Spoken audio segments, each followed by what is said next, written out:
خوش آمدید ناظرین۔ آج کے اس مشینی دور میں جہاں زندگی انتہائی مصروف اور تیز تر ہو گئی ہے، وہیں انسان لاتعداد پریشانیوں اور مشکلات میں بھی گھر گیا ہے۔ ایسے میں صحت و تندرستی اور دماغ کو تر و تازہ رکھنے کے لیے سیاحتی و تفریحی مشاغل نہایت ضروری ہیں۔ تو اس لیے ہمیں اپنی زندگی میں اللہ تعالیٰ کے پیدا کردہ خوبصورت مقامات کا نظارہ کرنا چاہیے۔ آج میں آپ کو دنیا کے سب سے بڑے انسانی ہاتھوں سے بنائے جانے والے مصنوعی جنگل چھانگا مانگا کی سیر کرواؤں گا۔ یہ جنگل ضلع قصور کی تحصیل چونیا میں واقع ہے۔ جنگل کے دروازے پر ایک بڑا سا بورڈ آویزہ ہے جس پر چھانگا مانگا کی تاریخ اور مختصر معلومات درج ہیں۔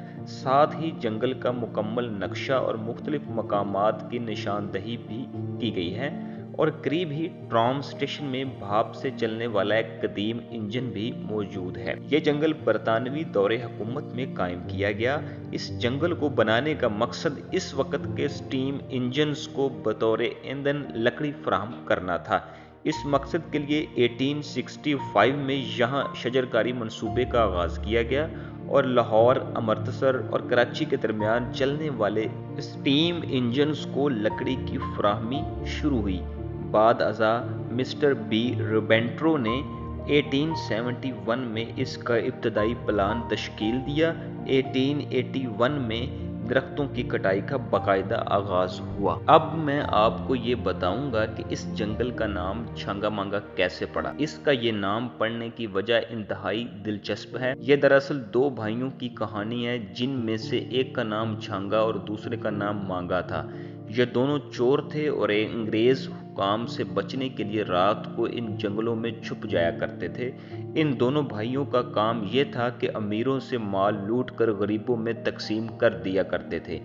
دونوں بھائی محب وطن تھے اور انگریزوں کے خلاف لڑتے رہے۔ انگریزوں کی جانب سے اشتہاری قرار دیے جانے کے بعد وہ جنگل میں روح پوش ہو گئے۔ مقامی افراد انہیں ہیرو کا درجہ دیتے تھے۔ انہی دونوں بھائیوں کے نام پر اس جنگل کا نام چھانگا مانگا پڑا، جو آج بھی انہی کے نام سے معروف ہے اور یہی نام سرکاری ریکارڈ میں بھی درج ہے۔ اس جنگل میں مختلف اقسام کے درخت پائے جاتے ہیں۔ کہا جاتا ہے کہ سائبیریا کی فضاؤں سے عارضی طور پر یہاں ہجرت کر کے آنے والے پرندے جو شہتوت کھا کر آتے تھے، ان کی بیٹوں کی وجہ سے یہاں چاروں جانب شہتوت کے درخت پھیلتے چلے گئے۔ آج بھی سیالکوٹ میں کھیلوں کے سامان میں استعمال ہونے والی بیشتر لکڑی یہیں کے شہتوت کے درختوں سے حاصل کی جاتی ہے۔ اس کے علاوہ یہاں اگائے گئے سفیدے کے درختوں سے ماچس فیکٹری کو لکڑی فراہم کی جاتی ہے، جبکہ پاپولر اور سمبل کی لکڑی سے پلائی اور کاغذ وغیرہ تیار کیا جاتا ہے۔ یہاں 20 سال میں ایک دفعہ لکڑیوں کی کٹائی کی جاتی ہے۔ جن رقبوں سے کٹائی ہو جاتی ہے وہاں دوبارہ شجرکاری کر دی جاتی ہے۔ چھانگا مانگا کا جنگل نہ صرف لکڑی کی فراہمی کا بہترین ذریعہ بلکہ یہ ایک بہترین سیرگاہ کی حیثیت سے بھی پورے ملک میں شہرت کا حامل ہے۔ 1960s میں یہاں قومی پارک بنایا گیا، جس کے بعد ہر سال لاکھوں کی تعداد میں ملکی و غیر ملکی سیاح یہاں سیاحت کی غرض سے آنے لگے۔ سیاحوں کی تفریح و تفریح کے لیے مہتاب جھیل، چڑیا گھر، سوئمنگ پول، کشتیاں، جھولا پل، مہتاب محل، مینار پاکستان کا ماڈل، گراسی پلاٹ، کرکٹ لان، بچوں کا پارک، اوپن شیڈز اور بینچز وغیرہ کی سہولت مہیا کی گئی ہے۔ اس کے علاوہ رہائش کے لیے رہائشی کالونیاں بھی بنائی گئی ہیں۔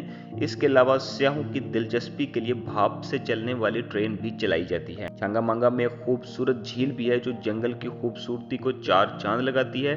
جھیل کی خوبصورتی کی وجہ سے اس کا نام مہتاب جھیل رکھا گیا۔ یہاں چلنے والی کشتیاں سیاحوں کے لیے خاص کشش رکھتی ہیں۔ جھیل کی دوسری جانب ایک جھولا پل بنایا گیا ہے۔ اس پر ہر ایک وقت میں 8 سے زیادہ افراد کو گزرنے کی اجازت نہیں ہے۔ پھر جھیل کے بیچوں بیچ پانی میں کھڑے 2 منزلہ مہتاب محل کے کناروں پر سدا بہار درختوں کی شاخوں کا جھک کر جھیل کے پانی کو چھونے کا حسین منظر تو دیکھنے سے تعلق رکھتا ہے۔ جنگل کے تحفظ اور اسے خوبصورت بنانے میں محکمہ تحفظ جنگلی حیات کا بھرپور حصہ ہے۔